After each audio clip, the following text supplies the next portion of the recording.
It's the top of the hour, 1 o'clock in Riyadh time. Welcome to our workshop, Children in the Metaverse. My name is Jutta Kroll. I am the chairwoman of the Digital Opportunities Foundation. You can't hear? Can you put the headset on the channel one, the moderator's headset? Uh, it, Let me see the controller, please. can you This hear one? me? Yes. Okay, now it's good. It's only Torsten, so. Okay, he will need a new headset. What's on? Okay, some technical issues, but that will be solved in a second. And we start again with our workshop, Children in the Metaverse. Welcome to those people who are on site in Riyadh and also to those who are taking part in our session online. As I said before, my name is Jutta Kroll. I'm chairwoman of the German Digital Opportunities Foundation, and I prepared the workshop proposal together with my colleague Torsten Krause and with Peter Josias from the Netherlands. Thank you for being here. Yes, just to set the scene, with the availability of artificial intelligence and the creation of virtual worlds, the immersion of digital media in everyday life has reached a new level of development. Although the concept of virtual reality dates 35 years back, like the World Wide Web and like the Children's Convention. So we have kind of a coincidence of certain developments, but nonetheless, virtual reality has only come into our lives during the last several years. And what we already know from 20 years of children using digital devices, being online in the internet, they are the early adopters and they are those who will also be the first inhabitants of the virtual environment. So that is why we have come together to consider how children's rights can be ensured in virtual reality, in the metaverse, and I'm really happy to have those esteemed speakers around me and also online. I will introduce the speakers to you once it's their turn to speak, and we will begin with Michael Barngrover. He's already to be seen in the Zoom. You can see him. Michael is the managing director of XR for Europe, which is an industrial association with a mission to strengthen collaboration and integration between XR industry stakeholders across the European continent. So he's coming from the technical part, but I know that he has children's rights on his mind, and I will hand over to you, Michael. Your screens are already to be, your slides are already to be seen, and just start your presentation. Thank you. Excellent. Thank you very much. Just to confirm that everyone hears me all right? Good. Yep. Okay.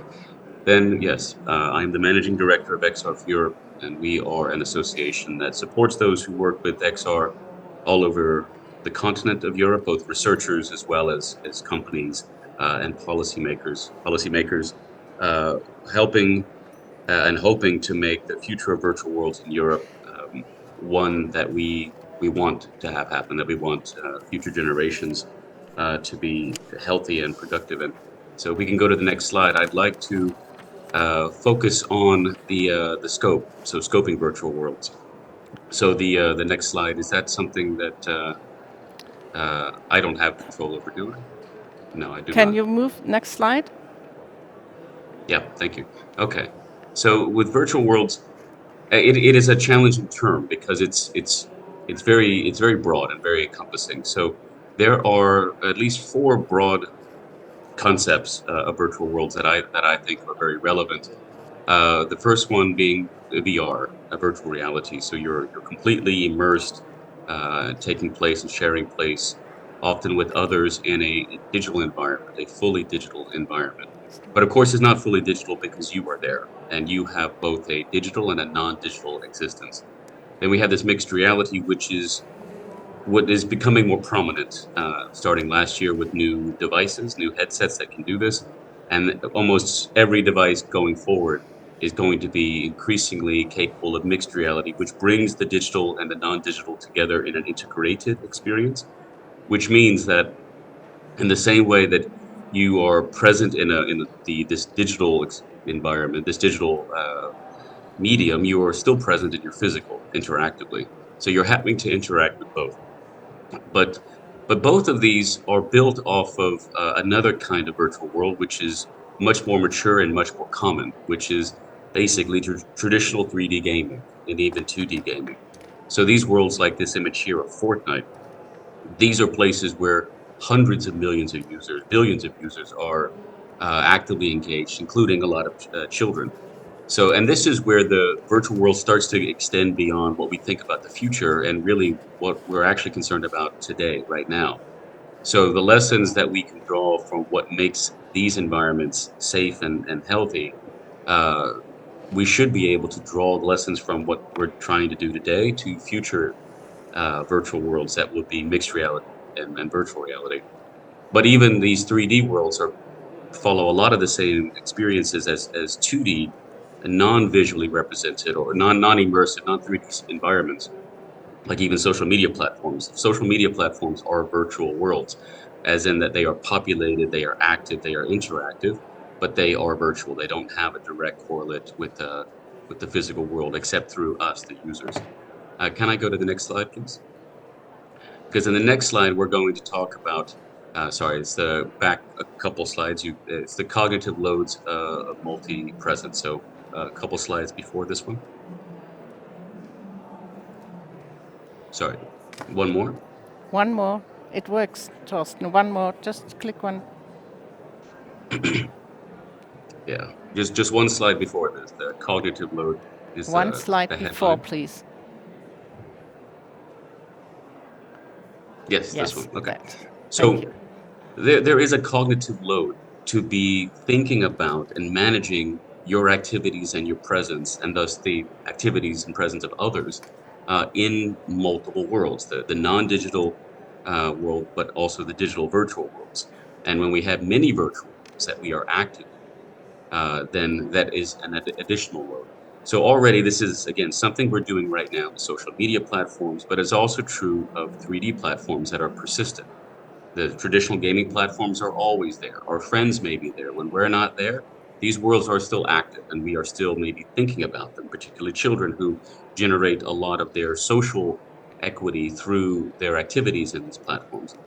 As these become 3D immersive spaces, it's actually even more challenging because there's more that we have to think about. We have to think about as we move around in this space, the actual physical space as it maps and correlates to a virtual space. For example, a mixed reality environment, the table or the chair, those things are in the virtual environment, whether they are represented there or not, they're in my physical space. So they're also in my virtual space, even if they're not virtually represented there.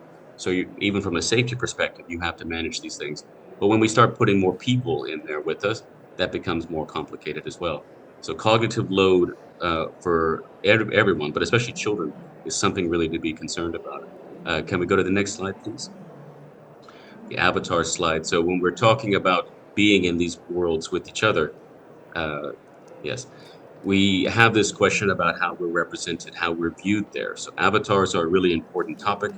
I'll go a little quicker just because we're getting, I think, a little over time for my part. But the avatar here is just to say that avatars come in many different forms, and it's not possible for any one company to provide you all the ranges of representation here, whether cultural or even age and ideology. So um, there's a big question between whether people should be able to make their own avatars and bring them into these virtual worlds, or whether they should limit themselves to the options that are provided to them. And these, of course, have tremendous consequences, particularly for younger people, as they start to spend more time building social equity while using avatars to represent themselves with others. And it's not just their choice. When they choose an avatar, it does not mean that that's what they are. They have to then still negotiate with others, with peers, to establish what their identity is in that social environment. So avatars are just a tool towards establishing identity in a virtual world. And then the next slide, please. And just very quickly, the once we're in there and we're represented. Sorry, a couple slides back. There's a slide about policing, but basically the once we're in this environment, it is still something of a free-for-all environment in virtual worlds because we do not have something akin to policing or criminal justice. So when crimes happen in these virtual environments, right now it's very hard to arrive at a consequence, an acceptable consequence for them. But it's also very difficult to know what is a suitable consequence. A virtual crime is a crime by definition, but we don't know exactly how much it's equivalent to the similar or same crime that may take place outside of a virtual realm. And this is, again, not new to virtual worlds. If we consider social media platforms to be a form of virtual world, then this is something that already we're trying to legislate and understand. So I'll close it there so we can move on to the next speaker. But thank you very much.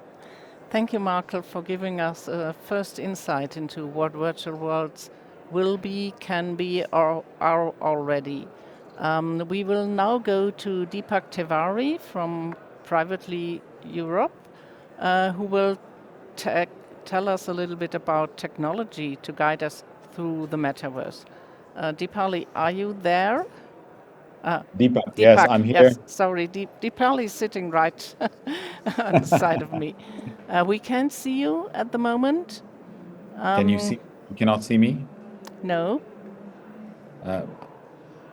I can see, sorry, but I can see everyone and I can secure it. Okay, we can hear you and now we can also see you. Would you please introduce yourself and then we will have a look whether your slides will work because there are some technical issues. It's the first day of the Internet Governance Forum and we are in a really busy room and the technicians are doing a great job, but sometimes things go Okay. wrong. We will try. It's all right. Even if there are no slides, I will be able to conduct myself. No worries. So, look, my name is Deepak Tiwari. I'm very happy to be here addressing all of you. I run a company based out of Lausanne in Switzerland, and the company is called Privately. Privately is a technology company, and for the last decade, we have been developing and deploying various technologies to keep minors safe online. And this includes technology that identifies threats and risks online, but also technology of age assurance. And age assurance is essentially the technology behind being able to identify whether someone is a child online. And hopefully I could get my slides up, and I would have really wanted to show you how it's working and what it is like. But going back to the subject at hand, the metaverse, my previous speaker, he was mentioning about avatars and the state of the metaverse or virtual worlds in general. I'd like to throw in, oh, wonderful. So we have my slides. That's essentially where I'm calling in from. I'm sitting very close to that lake that you see here. It's very beautiful. So I'm very happy to be here. And if you could kindly go to the next slide.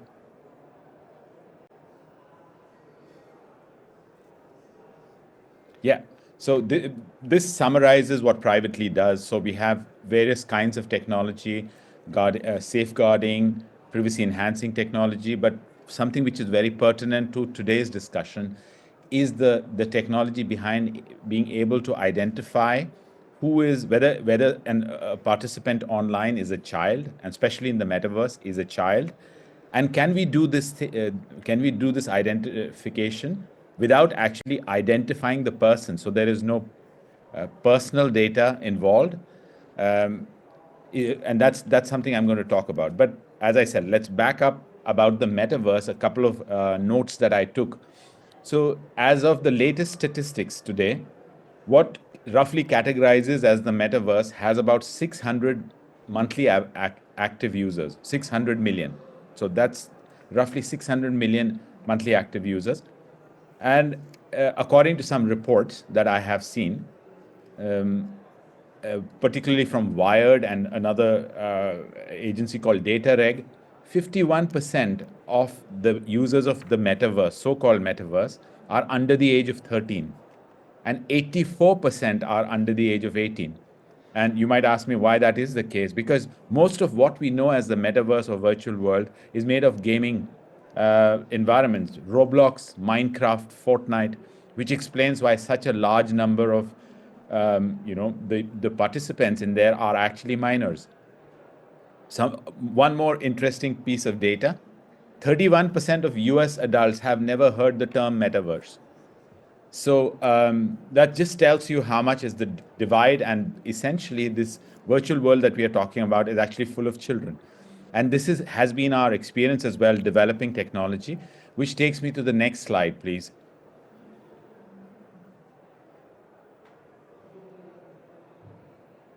Yes, I don't know if you can get this. Yes, if you can get this working, then I'll let you see it, and then I'll comment after. There is a volume behind it, if you can see it. Well, if the volume is not playing, I'll tell you. First of all, can we get the audio playing on that one? It's playing, but it's very faint.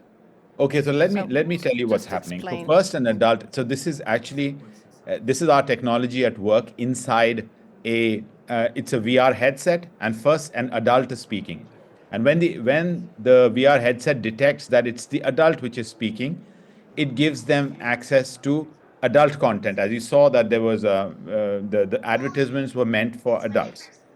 But after that, if the audio was playing, you would now hear a child speaking.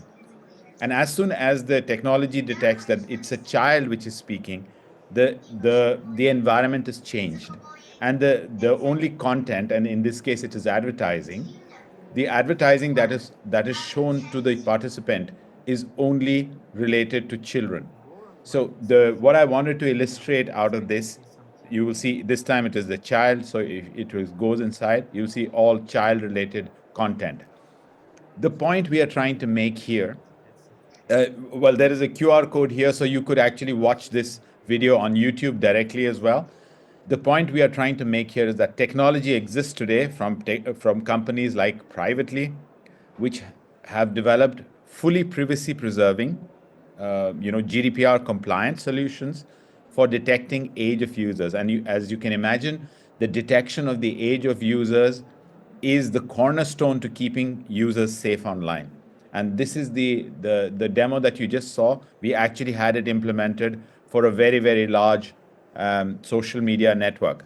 It was in trial. Of course, they decided not to pursue it, but for reasons best known to them.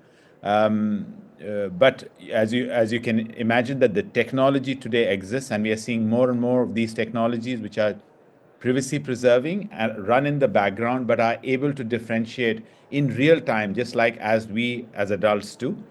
As human beings, we do that. This is a child, this is an adult, and they can do so in the background. And in doing so, then they can ensure that the platform or the service or the virtual environment is able to deliver an age appropriate experience. So this is essentially my message. If you need to know more about the tech, that's the QR codes that I have left behind. You could very happily either contact me or look at the codes here at the showroom. You can even test the technologies. So Thank you. thank you for your time, and that's me. That's Thank you, over now. Deepak. Thank you so much for giving us an insight also how children or maybe all users might be protected in virtual environments. We have now about 7 to 8 minutes for questions, either from the floor here inside or from our online participants. Do we have any people who want to come in with their questions? Michael and Deepak will be there to answer your technology-related questions, or whether you have any further questions so far. Yes, we have a hand raised. You will need to take a microphone.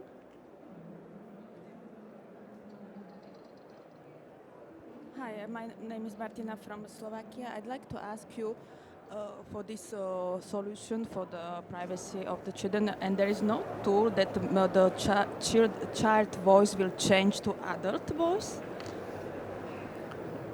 Yes. Yes, please, Deepak, go ahead.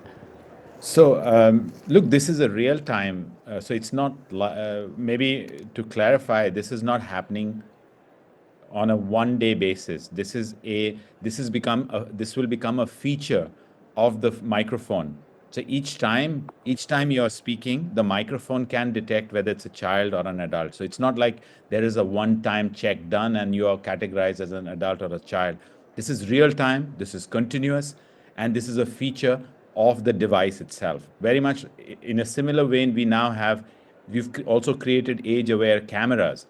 If you go into shops, and the camera looks at you, it detects if it's an underage person, they will not serve you alcohol or any restricted item. So this is a feature. It's not, you have to think of it as being continuous and not done once forever, or for a long time. So I see she's nodding, so the answer was accepted. It gives me the opportunity, as you've been speaking about age awareness, that we will have another session on Wednesday at 10:30.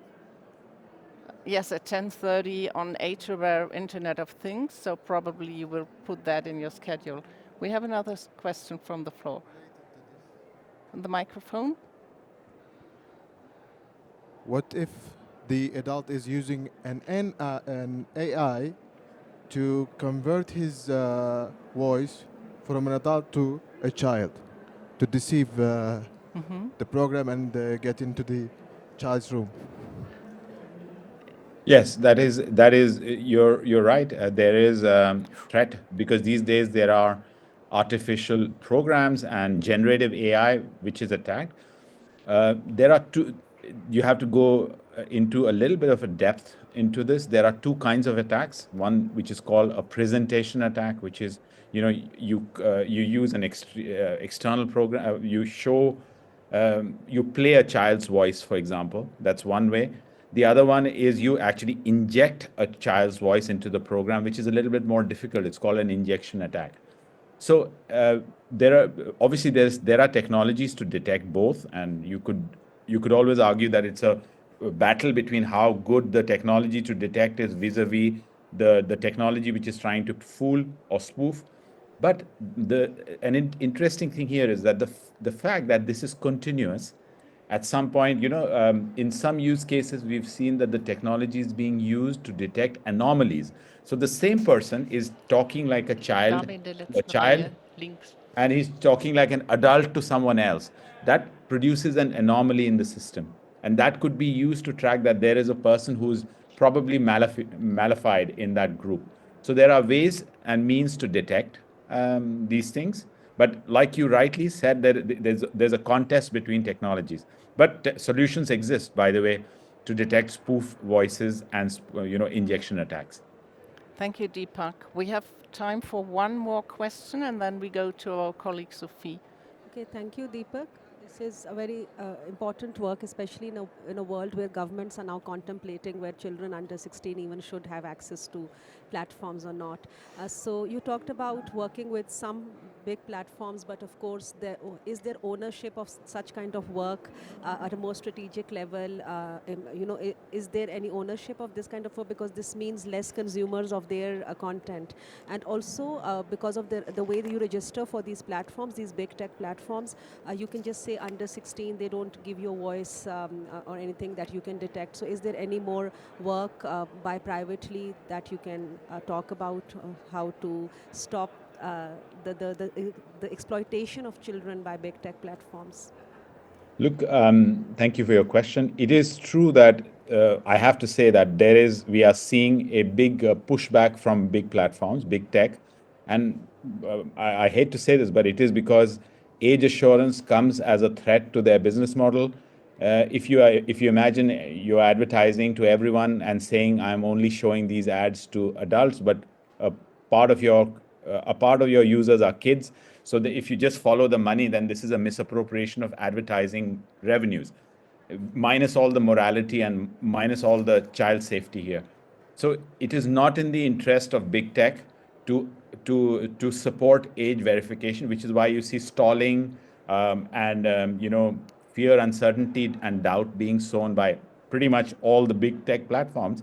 We are actually even fighting a case in the Supreme Court in the US right now. So we are active everywhere. The technology exists, but big tech does not want to do it directly. That's my and they all it's always about liability. Who has the liability for this? As long as that is not settled, and as long as there are no strict fines, unfortunately, big tech will be pushing this out a little bit. So we, as a small company, we are trying our bits. Challenging in court, doing thought leadership, also going into games, building it in, showing people that it's privacy preserving, it works, it's functional. We've certified all of the technology publicly. But I have to say that there is a business model contradiction with big tech. So yeah, Yes, then there is a thank you. problem there.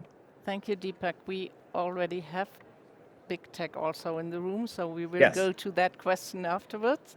But first, I would like to refer to the lady from the floor who referenced children's rights and their right to access to digital media, to digital communication, and that's the point when Sophie Pohle from the German Children's Fund come into play, and she will give us a short introduction on the General Comment number 25.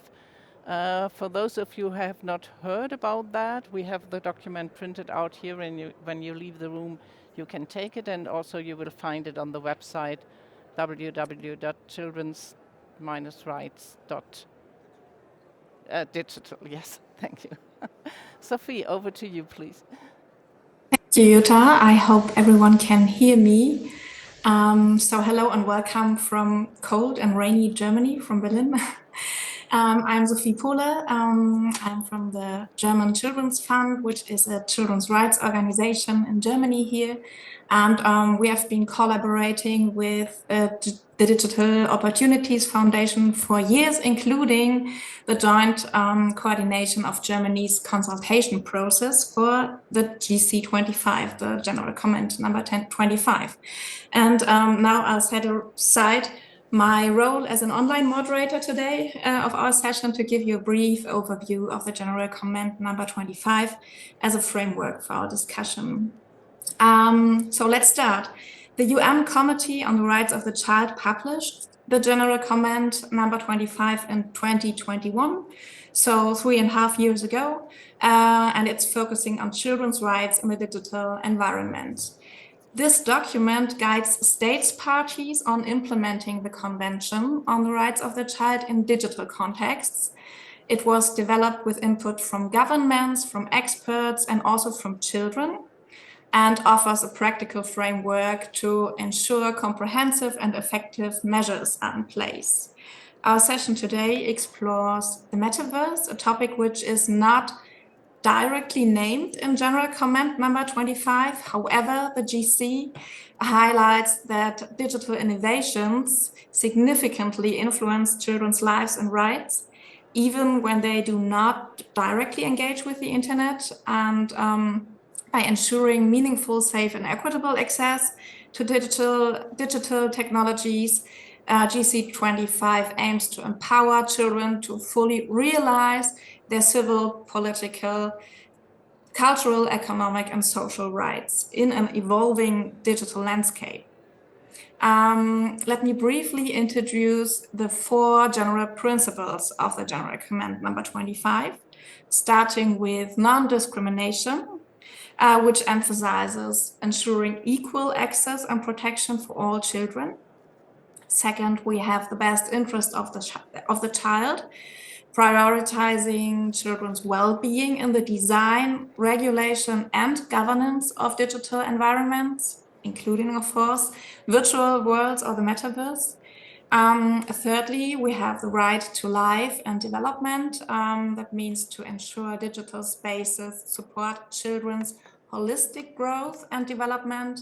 And last but not least, we have the principle of respect for the views of the child, very important, which means to consider children's perspectives in digital policy making and platform design. What are the central statements or key emphasis of the GC25? The General Comment recognizes children's evolving capacities and how user behavior varies with age. It highlights opportunities and different levels of protection needs based on age. and also stresses the responsibility of platforms to offer age-appropriate services for children. So the GC25 calls on the states parties to support children's right to access information and education using digital technologies. It also urges to ensure that digital technologies enable children's participation at local, national, and international levels, and highlights the importance of child-centric design, which means to integrate children's rights into the development of digital environments, for example, with age-appropriate features, content moderation, easy accessible reporting or blocking functions, and so on. On the one hand, we have those opportunities and participation calls, and on the other hand, we also have the GC25 calling the states parties to identify risks and threats to children, incorporating their perspectives. And it also calls for solid regulatory frameworks to establish clear standards and international norms on the one hand, and to implement legal and administrative measures to protect children from digital violence, exploitation, and abuse. Also, GC25 encourages cooperation among stakeholders like governments, industry, and civil society to tackle dynamic challenges. And last but not least, it underlines to promote digital literacy and safety awareness for children, parents, and educators to ensure informed participation. In my last minute, I'd like to give a very brief insight into children's perspectives that were collected during the consultation process on GC25. The principles I laid out in GC25 are directly informed by the needs and expectations children have voiced globally during the consultation process. I think it was more than 700 children globally that were consulted.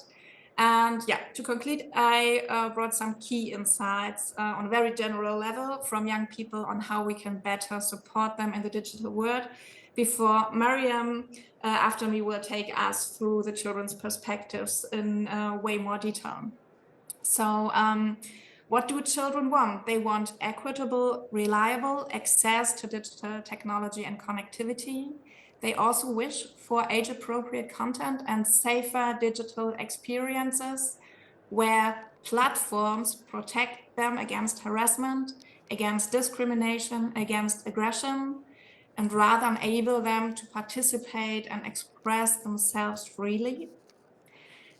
Children themselves demand greater privacy and transparency about data collection practices.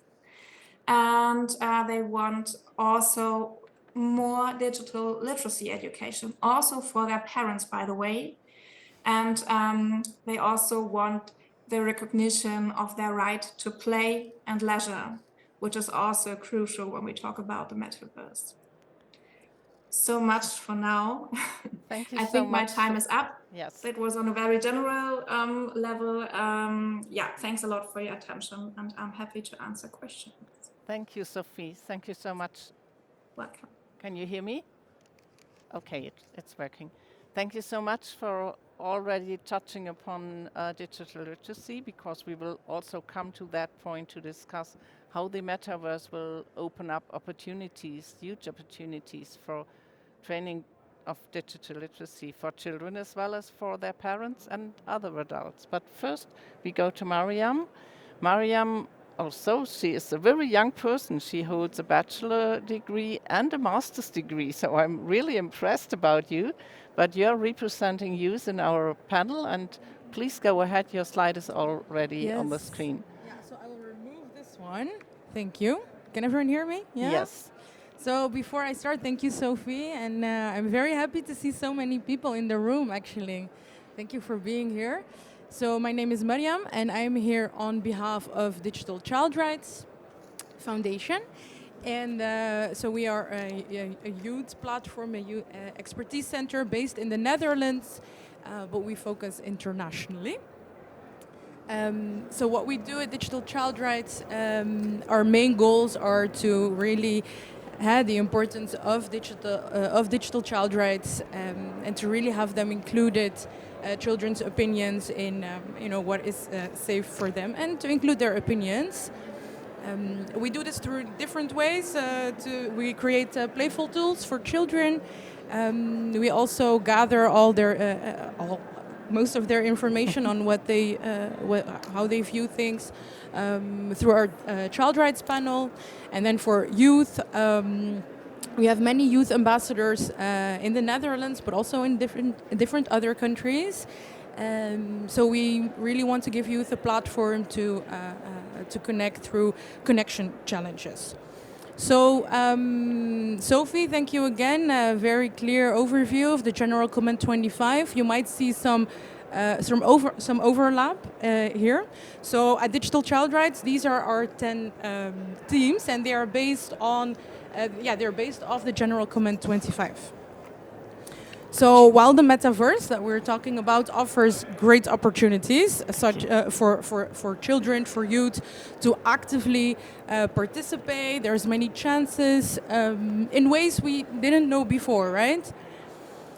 At the same time, we also have to remain critical and acknowledge that there's challenges, right? We have to prioritize safety and privacy and fairness in the best interest of the children, and that's what we really focus on. So when it comes to privacy, it was also already mentioned before, who's collecting my data, where is my data collection going, how old am I even? And then safety, also addressed very clearly by my colleague Deepak. So when it comes to age verification, can I pretend to be way older than I am, or can I pretend to be way younger than I actually am? And so we know the dangers that come along with it, but what is actual action that should be taken then?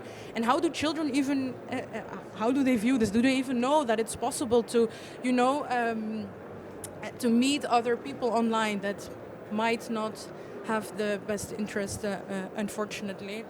So this is where the rules are very important, right? So there's rules, also as outlined in the General Comment 25, like Sophie explained. So how do they view it, and what are we going to do about this? And then also really important is this, at Digital Child Rights and in many others, I also heard it, is this digital inclusion, right? So can everyone participate? So we're based in the Netherlands. We speak with a lot of youth in the Netherlands, and but it's different when you look at other countries. So can everyone participate? And at Digital Child Rights, we actually conducted some interviews at Gaza camp in Geras, Jordan this year, where we spoke to Palestinian refugees in Jordan, and about access to internet, access to the metaverse, what are opportunities for them in the metaverse, what's important to them. So this digital inclusion is very important, especially when it's so closely interlinked with education.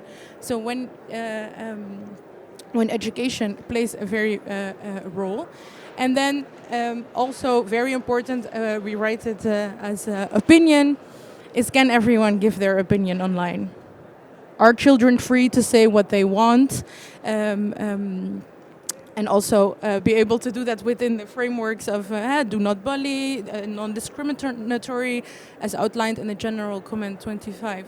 So very important that it's equal and that they can give their opinion, which we also really, we gather a lot of their opinions. And so yeah, at Digital Child Rights, we're always looking to connect with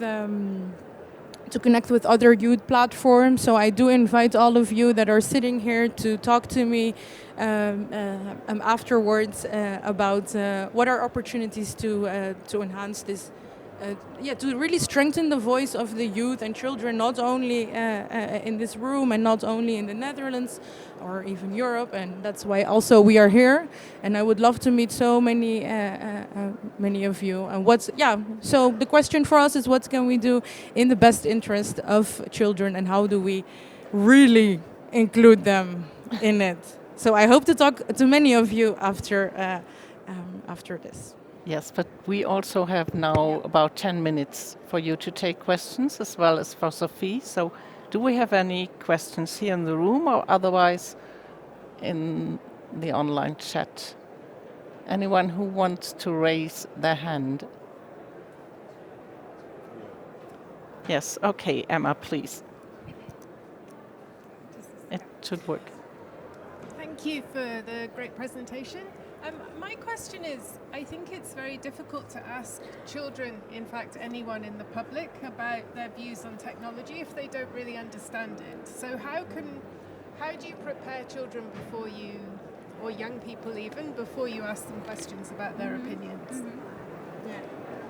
So I think the question was for me, right? Yes, thank you, Emma, for your question. So that's a really good question. We should always ask ourselves how much knowledge is already present in the room when speaking about these important issues. So when it comes to children, we create playful tools to connect with them. So there is like a, what do you call it, quartet? Like a card game, and my colleague is holding it. Perfect. So there's a card game. It's a playful way, but to really also talk about what are the so what's connected to. Can everybody participate? What does that even mean? And also, so for example, with safety. Okay, what does safety even mean? And then it's also. Yeah, so it's like we also wrote it here. You can take a look at it, so that you're aware that you can ask for help when you're in danger, and that there is many opportunities for you, chances. So there's a card game. We also offer different kinds of workshops. So there's also a workshop with masks, so where children make their own mask, and this also really portrays, right, this age verification, and also really. As outlined in the previous presentation by Michael, I think, about the avatar. So who am I even in the online world? Is it also a different person than I am in the real world? So we really encourage them to think about this before they then give their opinions. And then still, there's so much to learn, and through these playful tools, and also and also through these connection challenges that they do with other platforms, we encourage them to learn more, and then we can learn more from them, and then they can also give better opinions. So I hope that answered your question, Emma. We have another question here, and then I would also turn to Sophie to tell a little bit, if you're able to do so, about the children's participation for General Comment number 25, which pretty much refers to what you have said. So we take those two questions there. Yes. I'm the youth ambassador from Hong Kong, from the One Path Foundation, and I'm here. I want to ask a question that there are lots of attractions in the Metaverse, and how can you prevent children from addicted to these attractions and cut off from the reality? Okay, it's a question with regard to addiction to the Metaverse. You're talking about addiction to the Metaverse, yes. Right? Yes. Okay. I'm not sure whether this question should go to the panel or whether we can go to it afterwards. Whom would you want to pose the question to? Mariam? Okay. Because just now she said that there are lots of playful tools to. Yes. Yes. Thank you. What's your name? Winston. Winston? Yes. Okay, wait, let me turn this one on. Can you hear me, Winston? Yeah? Very good that you're here, right? Very cool. Nice. So thank you for your very great question, actually. So there's many things in the online world, and I must admit that I also get maybe a bit addicted sometimes, and maybe I can get a bit lost, when you're scrolling.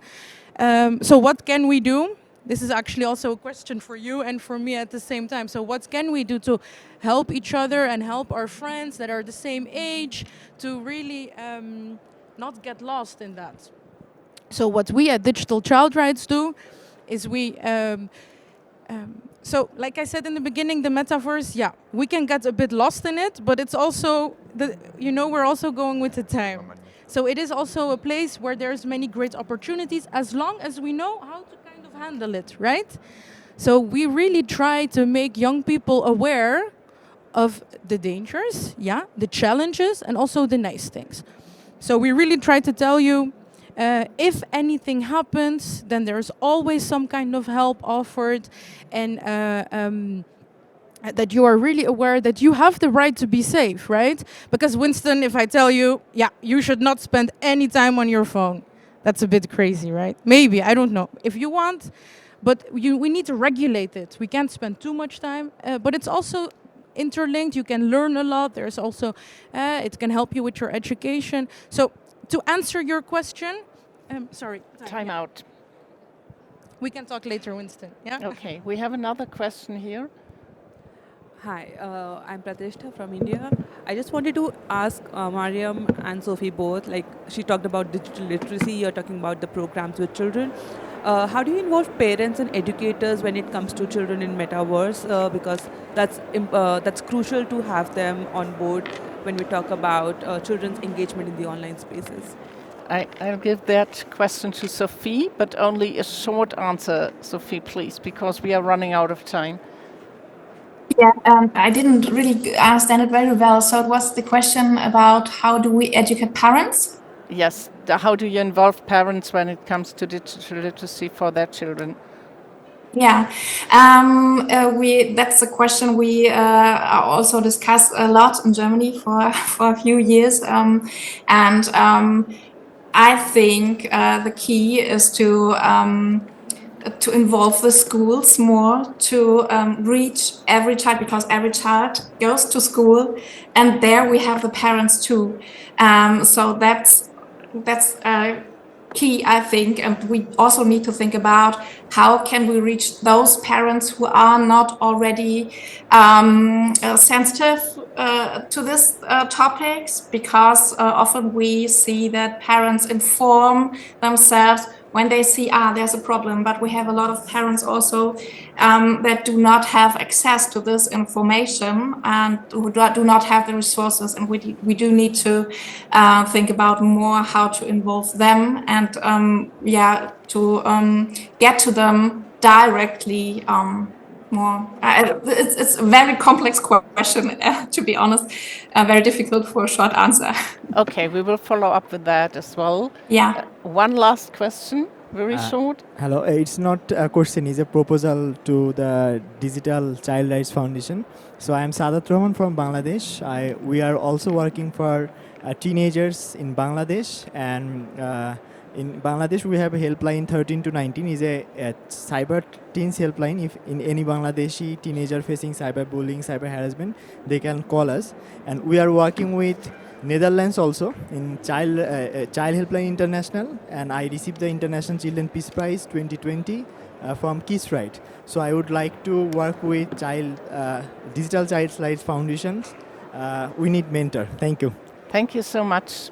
So we leave it at that time because we have already our next speaker on my left side, and Hazel is also in the room, in the Zoom room. But we will start with Emma Day. She is a human rights lawyer and an artificial intelligence ethics specialist. Also, she's the founder of the consulting company specializing in human rights and technology for UN agencies. Emma, over to you, because now we want to talk about regulations. And when we set up that workshop proposal, the Australian law keeping children under the age of 16 was not in force, even not on the debate. So now we have a different situation, but I'm pretty sure you will be able to address it. Okay, thanks so much, Jutta, for the invitation. It's great to be here. Just to clarify, I am a co-founder of Tech Legality. My other co-founder, Sabina, is actually over there. You can't hear me? So we specialize in human rights and technology, and I'm going to talk to you a little bit about how the existing legal regulatory framework applies to the metaverse and maybe where some of the gaps might be. So the metaverse is an evolving space, and some of it we're talking about is a little bit futuristic and may not actually exist yet, but we're talking about a kind of virtual space where unprecedented amounts of data is collected from child users and adult users as well. So already today we have apps and we have websites which collect lots of data about users, about where they're going online, how they're navigating their apps. But in the metaverse, companies can collect much larger volumes of data and much more sensitive data. So things like users' physiological responses, their movements, and potentially their brainwave patterns even, which may give companies a much deeper insight into users' thought patterns and behaviors, and then these can be used to really target people with marketing, to track people for commercial surveillance, or even shared with governments for government surveillance. So it's something that takes us to another level when we're thinking about data governance. Then we have people's behavior in the metaverse, both children and adults. If someone says something in a metaverse space, is it the same as posting content online? What laws should apply there? Who is liable for content they post online? If I use an avatar online, am I responsible for their speech? And if my avatar abuses somebody who's wearing some kind of haptic device that they can feel the touch to them, then how do we deal with that? So there are some questions that we don't really have answers to yet from regulators. But there are some regulations which we know apply. So, for example, the GDPR will still apply in the metaverse. So this is the European regulation around data protection, and there are many laws around the world now which are quite similar to the GDPR, which are used for data protection for citizens. And that means also that the children's codes which have been developed, like the UK Age Appropriate Design Code and similar codes in other countries, which is guidance on how the GDPR applies to children, would also apply. But it may be difficult within data protection law to determine who is the data controller and who is the data processor. So a data controller is the entity responsible for deciding how the data is going to be used for what purposes. And they then ultimately are the most liable and accountable for that. But if you have lots of different actors in the metaverse space who are sharing data between them, it may become quite confusing.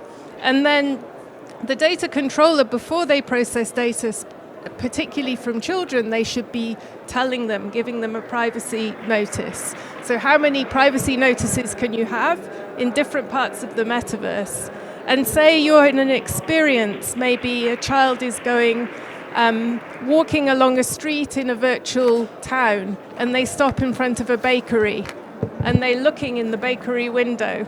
Then maybe the company, one of the companies involved, can see that maybe they are hungry and they can target them with some food advertising because they stopped in front of that bakery.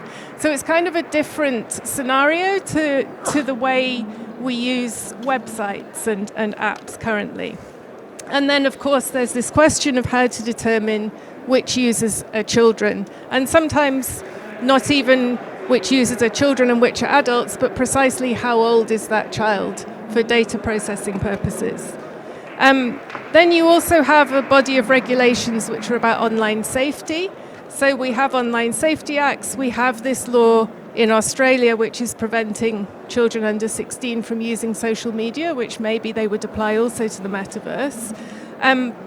But then you have in the US, there is Section 230 of the Communications Decency Act, which you may have heard of, which really provides online platforms with immunity from third-party content, from liability for that. So that may change in the US as the metaverse develops. This is a very political topic in the US. We don't really know what direction that will go in. So we have a very diverse global regulatory framework, and in fact not a lot of very specific regulations and not a lot of enforcement currently. But I think the main takeaway for me would be that the common thread globally is human rights and children's rights. And what we do have is the UN Guiding Principles on Business and Human Rights, which were endorsed by the Human Rights Council in 2011. And these are the global authoritative standard for preventing and addressing human rights harms connected to business activity. And they're aimed at both states and business enterprises. So they call on states to put in measures to protect children's rights, including in the digital environment, and also for businesses to respect children's rights, and this includes tech companies.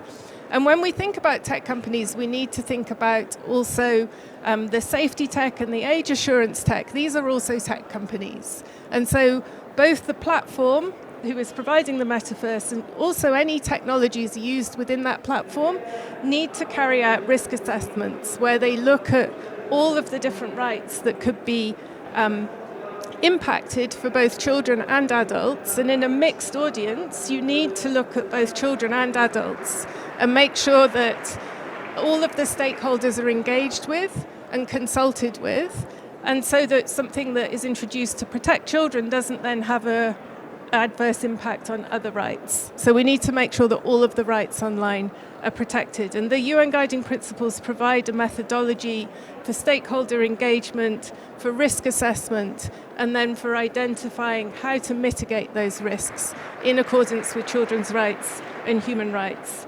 So I think that if tech companies carry out their human rights due diligence, do their child rights and human rights impact assessments, then they should be in good shape, in fact, to comply with regulations that may be coming down the line. I will leave it there. Thank you so much, Emma, for giving us that insight on the situation of regulation so far. And we know that it does not address the metaverse at this time, but it will definitely be going that way. And now I'm handing over to Deepali, who was already somehow addressed because she's coming from Meta.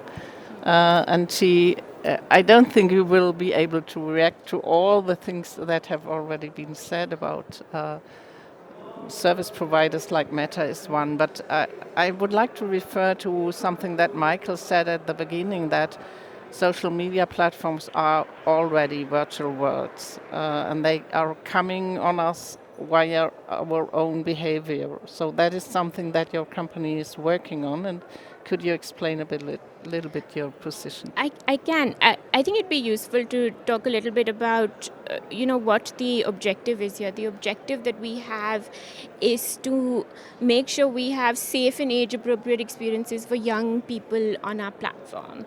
And irrespective of regulation, we've been working to do that. And it's, across our apps, whether that's Facebook, Instagram, or the, VR and AR products that we offer. We've actually adopted a best interest of the child framework that our teams use to develop products and features for young people. And while, I won't go into all of those considerations, I think two important considerations that I do want to talk about. The first is, and it was lovely to hear from you, Miriam, is exactly engagement with young people and families who are using our products. And it's really important to engage not just teens, but also parents. And we've done that where we have, in the last couple of years, we've rolled out parental supervision tools across our products, including Meta Quest, which is available in the Metaverse. Why parental supervision tools are really important is exactly to the point that somebody made, that parents don't necessarily know how to talk to their young kids about the metaverse or virtual reality. We had these consultations and engagement with parents and teens who are sitting in the same room to help to be able to design our parental supervision tools. And we've designed our parental supervision tools in a way that respects the privacy as well as promotes autonomy for young people, but also, gives parents some amount of oversight and insight on their teens' activities, especially in the VR space. So, for example, you can see how much time your teen is spending in VR. You can set daily limits. You can schedule breaks. You can also approve and disallow apps. So these are some of the things that are inbuilt into our parental supervision tools, and I think that it's really important that along with these tools, I think that there was a mention of digital literacy as well. We've worked with experts to make resources available in our digital hub, so that parents can get guidance on how to talk to their kids about virtual reality and about AR and about how to stay safe online. This is one consideration that we have when we're building for young people. The second is building safe and age appropriate experiences. So irrespective of whether you choose to have parental supervision or not, and I think it's really important to have parental supervision. The other thing that's really important is what are we doing to make sure that young people who are using who are using the metaverse products that we offer are safe, is essentially a set of inbuilt protections that we'll have. For example, 13 to 17-year-olds have default private profiles, and if you've used Instagram or if you've used MetaQuest, a private profile is very different from a public profile. You can allow people to follow you. Not everybody can see what you're doing. The second is that we've also, by default, we have a personal boundary, and I don't know if any of you who've used MetaQuest have used that personal boundary. That personal boundary is an invisible bubble that is around you, that is on by default, so that is to prevent against unwanted interactions when you're when you're in an avatar space and you're engaging with other avatars. The third thing that we've done is we've also limited interactions with other adults that teens are not connected with on your platform. So you want to use the metaverse to connect with your aunt who's in a different country, but you don't necessarily want your teen to be able to engaging with strangers, and we have built-in protections in place to limit those particular interactions. The other thing that's really important is we live in the world of having really clear policies. So all the apps that are listed on the Meta Horizon store, for example, have an age and content rating like the film, like you have a film rating, and teens are not even going to download apps which are inappropriate for their particular age. So. And there's a lot more that we are doing in terms of making sure that we are building those safe and age-appropriate experiences on our platform. The other thing that that I do want to point out is that, and I know somebody said earlier, that a majority of teens online are right now using it for gaming and entertainment. But at Meta, we also feel like the potential for the metaverse in immersive learning is really immense. And I remember I was in school and we used to read about interesting places like the pyramids of Giza or the Eiffel Tower.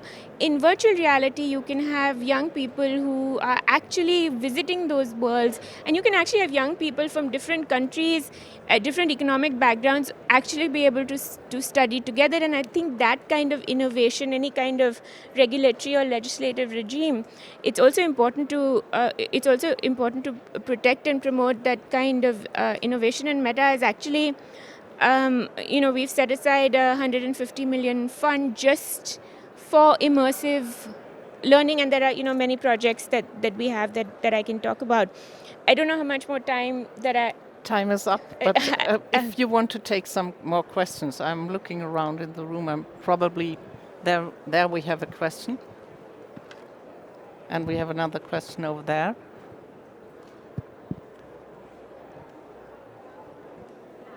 Question is for you. Can you hear me now? Yes, okay. Yes, we can hear you. So we heard about privately, I believe the company was, and we know there's other technology out there to verify children's age on platform. What is Meta doing to verify age verification on the platform? So we have a number of ways we use to assure age on our platforms, and I think one of the important things to understand is that it's a fairly complicated area, because we want to make sure that we're balancing different principles, and a couple of principles that I'll talk about. The first is data minimization. We've all talked about many years ago where we said that it would really be easy for everybody to collect digital IDs at the point of verification, right? But you don't want to do that for multiple reasons. I don't think anybody, least of all regulators or legislators, wants companies like us to collect data. So what is an effective way to assure age which balances data minimization with effectiveness and with proportionality? We have a number of ways that we do age assurance. For example, we have people trained on our platforms, for example Facebook and Instagram, to identify underage underage users, and they're able to remove these underage users. We also have invested in proactive technology, and that proactive technology looks at certain kinds of signals. So, for example, the kind of accounts you're following or the kind of content you're posting, and those are some of the ways that we've developed. And proactive technology is something that keeps on developing, that we're using to identify and remove underage accounts. We're also working with, I don't know if you've heard about Yoti, but Yoti is a third-party organization like Privately, that essentially has come up with a way, in a privacy protective way, to be able to identify age range just based on your selfie. So what we've done is and you'll see it if you use Instagram, that if we find that there's an age liar, if I'm a young person who's 12 years of age, that person is not allowed on the platform. But for example, if a 15-year-old wants to change their age to an 18-year-old, one of the options to verify that person's age is you can give your ID, but also you can use Yoti, which is you take a video selfie, and that selfie is kept for a little amount of time and then deleted to be able to identify age. Time out. So there are a variety of ways that we're working to assure age on our platform. We will be around to explain later, maybe on Yoti. We have another question there. Please be brief. Hi, just briefly, I'll also sort of just pick up on the age sort of verification. I mean, you talked about data minimization. There are plenty of already available options that do age estimation, age verification without gathering any data. None of the social media platforms employ those properly. And I think Meta's reported several $1 billion of revenues from under 13s in its latest results. So it's clear that whether it's Meta or any of your competitors, none are really doing that seriously. So some of the limits you talked about restricting access by age to different content are lovely. But if you don't have effective age verification, then they're also meaningless, sadly. So it's a comment rather than a question. I think all the social media platforms could do far better. At the moment, they do the bare minimum, in my opinion, and there's a lot more that you could do. Thank you. Well, I'll quickly respond to your question, and then I'm available after this if we want to have a broader discussion.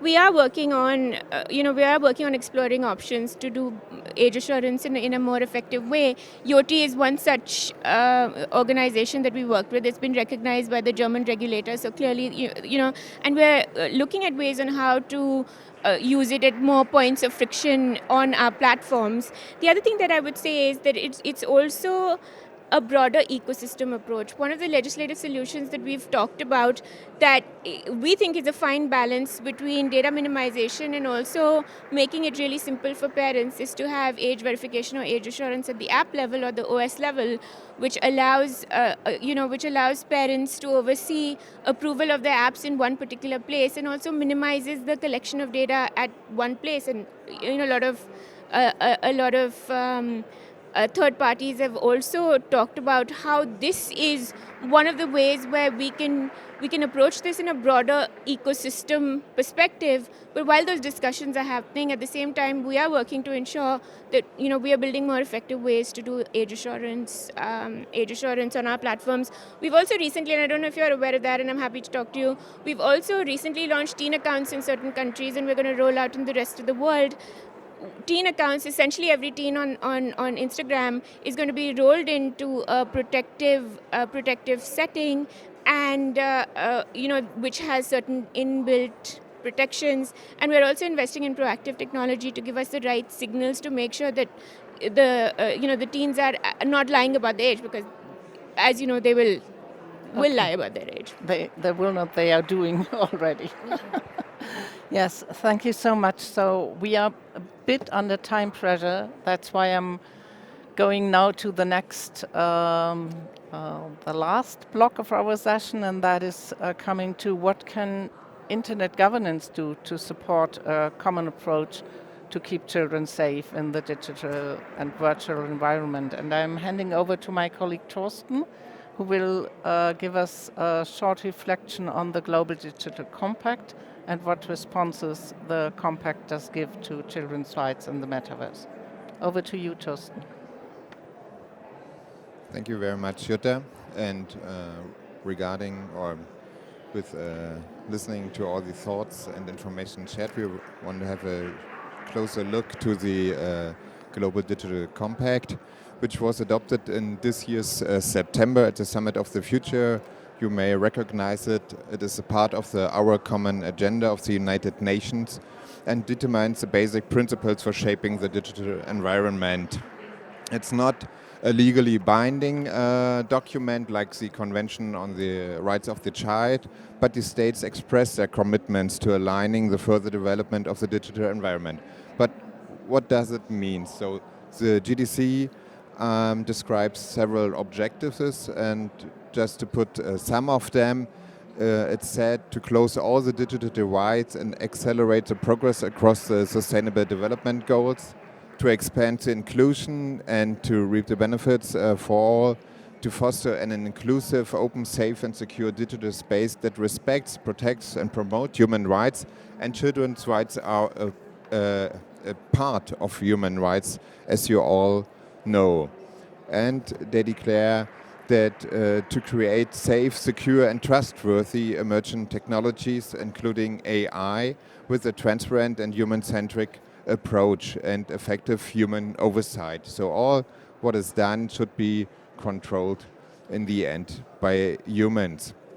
When we have a closer look to what is mentioned about children's rights in the GDC, then I'm not aware of how you're following the progress in the past. Then in the first draft there was no children's right directly expressed, and several organizations do their stances and give their perspectives and comments to put children's rights in this compact. And in the end, there are several points where we can touch on, and the biggest area or field of child rights is around protection rights. So the states are asked to strengthen their legal systems and policy frameworks to protect the rights of the child in the digital space.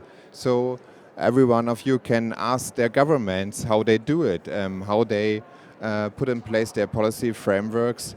The states also should develop and implement national online child safety policies and standards, and they call on digital technologies companies and developers to respect international human rights and principles.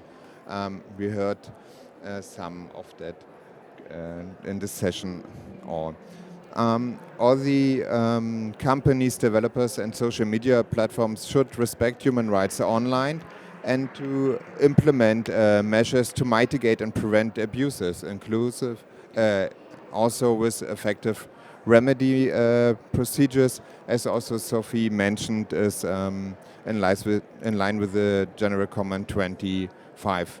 And the broader part comes to counter and address all forms of violence, including sexual and gender-based violence, hate speech, also is mentioned, like discrimination, misinformation and disinformation, but also cyberbullying and child sexual exploitation and abuse. Therefore, it's necessary to monitor and review digital platform policies and practices on countering child sexual exploitation and abuse, and to implement accessible reporting mechanism for the users and for the users. When we have a closer look to what's about provisions with regard to child rights, then it's mentioned in the GDC that the states are responsible to connect all schools to the internet, and it's referred to the GIGA initiative of the ITU and the United Nations Children's Fund in this way. And with regard to digital literacy, it is said that it's necessary that children and all users, of course, should meaningfully and securely use the internet and safely navigate the digital space. Therefore, digital space, digital skills and lifelong access to digital learning opportunities are very important. So the states are responsible to establish and support national digital skills strategies, adapt teacher training programs, and also adult training programs. That is with regard to your question, Vincent. So that they have a mind that it's not just necessary to teach the children, the users, but also the responsible person around them, so they can support and protect them. When we have a look to participation, then it would be very short. It's mentioned that meaningful participation of all stakeholders is required, but it's not said that children be part of that. But in regard of that, it's so important that children and young people also take part at the Internet Governance Forum at the multi-stakeholder level to bring in their voices and perspective so that they come in this meaningful participation process of all stakeholders. That's what a short overview of the GDC, and I hope it was meaningful. Yes, thank you so much, Torsten. And we also would like to remind to everybody, if you haven't had a look at the Global Digital Compact, please do so. And it's open for giving your consent or for endorsement of individuals as well as organizations, companies, and so on. So the more people endorse the Global Digital Compact, the more gravity will get all these recommendations. So eventually, Hazel, thank you for your patience waiting in the Zoom room. We are happy to have you here to give us the perspective of children with a special focus on the Asian Pacific area. Over to you. Thank you, Yuta. I'm Hazel from Child Rights Coalition Asia, or CRS Asia, a network of organizations working for and with children. And I would say that to keep children safe and help them reap the benefits of virtual environments, internet governance should be anchored on child rights principles, which is founded on in General Comment number 5, as Sophie presented, the principles of the best interest of the child participation that takes into consideration children's evolving capacities, non-discrimination and inclusion, and children's overall development and full enjoyment of all their rights. These are the underlying messages from children, such as when my organization, Child Rights Coalition Asia, held our 2024 Regional Children's Meeting in August in Thailand, where we had 35 child delegates representing their own national or local child-led groups based in 16 countries in Asia. Although we focused our discussions mainly on emerging practices such as sharenting or kidfluencers and generative AI in line with civil and political rights, the recommendations we gathered from this platform could be applied in emerging technologies like the metaverse. Summarizing their inputs, one of the recommendations is an approach that recognizes children as rights holders and not just as passive recipients of care and protection. Children want to be involved and be empowered to be part of the discussions and policy-making processes. They want child-friendly spaces and information. Having child-friendly versions of the terms of and conditions or privacy policies that they agree to. Another relevant information is one of their key recommendations. Involving children in the decision-making processes allows us to have a holistic perspective. We get to learn how children are leveraging these emerging technologies to create positive change, which are not usually highlighted in discussions. When we talk to children about generative AI, they said that it is beneficial for their advocacy work as child rights advocates or child human rights defenders, for their recreation, the enjoyment of their right to play and leisure and take part in creative activities, and for their education. And I think these are echoed in the metaverse as well. And by getting children's perspectives, we also get to see the impact of these emerging technologies on a number of children's rights. There are already evidences on sexual exploitation and abuse in the metaverse. And from our regional children's meeting, the child delegates raised concern on the impact of generative AI to the right to a healthy environment in the context of climate change due to energy consumption of generative AI. And this could be a concern as well when we talk about the metaverse. Another concern is in relation to the right of privacy and informed consent, especially considering the unique privacy and data protection issues posed by generative AI and metaverse, as raised by a number of our speakers today. And additionally, echoing one of the points from Miriam earlier, a key approach to internet governance is ensuring non-discrimination and inclusion in a number of aspects. For one, due to the price of virtual reality hardware or devices or the internet speed bandwidth required, metaverse is widening the digital divide. And in terms of freedom of expression, including gender expression, metaverse has a potential to provide children the platform to enjoy this freedom, with avatars serving as a creative tool for expression, as Michael expounded on earlier. But at the same time, without safeguarding, this positive potential could instead deepen the discrimination. Cultural diversity should also be taken into consideration to keep children safe in virtual environments. In the metaverse, harmful body language, gestures, and nonverbal communication cues are the additional aspects that should be included in the list of violations that children can submit in the reporting mechanism in the metaverse. And this brings me to my next point regarding the importance of having child-friendly reporting mechanisms and effective remedies in the metaverse. With a diversity of languages, contexts, social norms, especially in the Asian region, which is always feeling left behind because our language are not always the popular ones in the digital environment. What more now when body language and gestures are included in the context of the metaverse? With this diversity, the importance of having specialized regional or local safety teams should be part of the internet governance system. This facilitates timely and effective response and prevention mechanisms. Thank you so And much, lastly, Hazel. I need to take out okay. your time because we have now two interventions from the online participants, and I want to give them also a bit of time. Maybe they have questions for you or for anyone else. Thank you so much. Sophie, will you hand over to the online participants, or will you read out their questions from the chat? I had one raised hand when we were talking about children's rights in the children's rights blog. It was from Anju de Alves, but I'm not sure if they're still with us because I cannot see it in their see them in the participants list anymore. So maybe our participant with a question is already gone. But if not, feel free to raise your hand again. But I think they're gone. And I have another question from Marie-Yves Nadeau. I can read it out.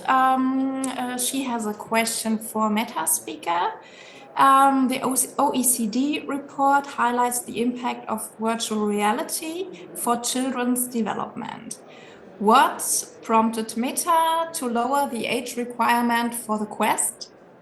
And how does the company address the potential risks to children? Over to you, please. Thanks for the question.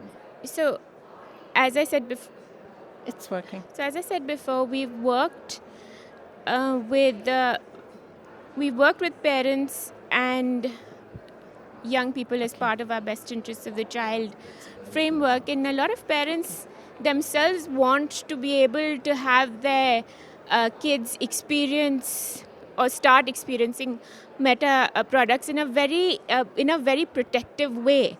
So we've done two things. The first is 13 to 17-year-olds which are allowed on our platform, which have certain default protections, as well as the ability to have parental supervision. For less than that age, for less than that age, those accounts are actually managed by the parents. And what we've heard from parents is that, and we have we did this similarly for Facebook as well.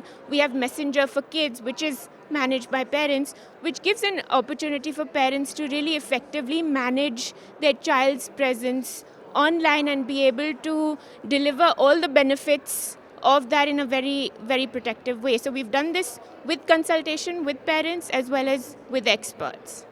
Thank you, Deepali. We have now Ansu in the room, not online, so please Thank go you. ahead. I can give you only 1 minute. Yes. And 1 minute for the response. Yeah. So the question is, have you considered, anyone can answer this, have you considered the design principles for a governance framework? Because I'm a researcher in this area. Thank you. So you're asking for the design principles of regulation. Yeah. Design principles when developing a governance framework. Has anyone considered that, and if so, what? Okay. Will you be able to answer that? So I think she's talking about privacy by design, safety by design. Do you mean the kind of privacy by design and safety by design, child rights by design? Do you mean that kind of design principles, or just the way that, in general?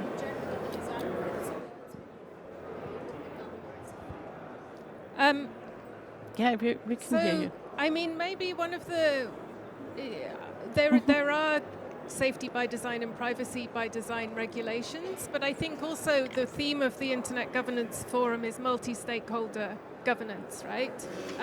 And one of the things, Tech Legality has been working with UNICEF actually on data governance for EdTech, and some of that is related to this with the immersive learning type of work. And what we've been looking at is, as part of this, is the use of regulatory sandboxes, which there's an organization called DataSphere Initiative, and they have been looking at trying to make a multi-stakeholder regulatory sandbox. So bringing together, even across borders, regulators, private sector, and also civil society. And civil society are often the missing piece, but trying to bring all those stakeholders together to look at these frontier technologies and think about how to regulate them.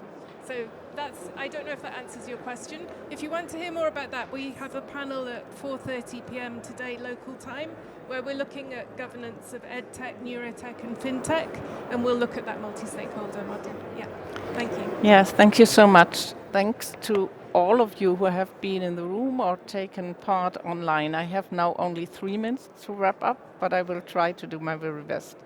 I do think that we've learned that, as we said at the beginning, the virtual environment, virtual worlds are already inhabited by children.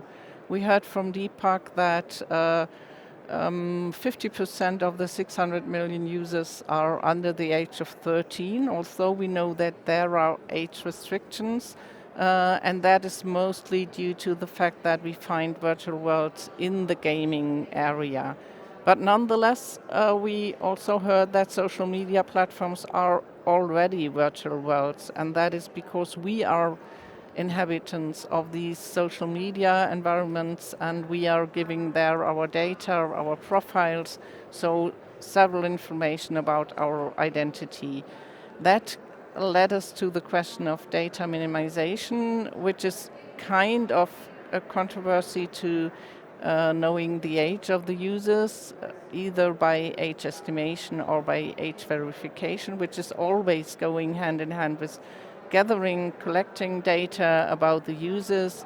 And that was also something that Meta representative Deepali told us, that they are trying to balance that and trying to minimize the data. We have some regulations, especially the GDPR was mentioned, which is applicable only in Europe, but still it has been copied to several areas of the world, which give us kind of an orientation, what would be the principle of data minimization and how it could also be applied to the metaverse. But then we also learned that there are larger amounts of data and more sensitive data collected, so that would be the reason why we need another level of data governance for the metaverse, considering that we already have a gap of regulation when it comes to virtual reality. Eventually, I would like to go back to the children's rights. We have learned that we have the area of protection rights, provision rights, and participation rights. And when we are talking about virtual environments, we always have a bit more focus on children's safety, but still we have seen that it's really a huge opportunity to build on the evolving capacities of children, to provide them with the education, with peer education in virtual environments, and that will also ensure that they have their right to participation. Finally, we heard that children want to be empowered and involved, and that they understand generative AI as an instrument for children's advocacy. So I think that is a very important and future-oriented message that we got at the end of our session. And that is the message that I will conclude with. Let's focus on the opportunities that the metaverse will provide children with, without neglecting their right to be protected. Thank you so much.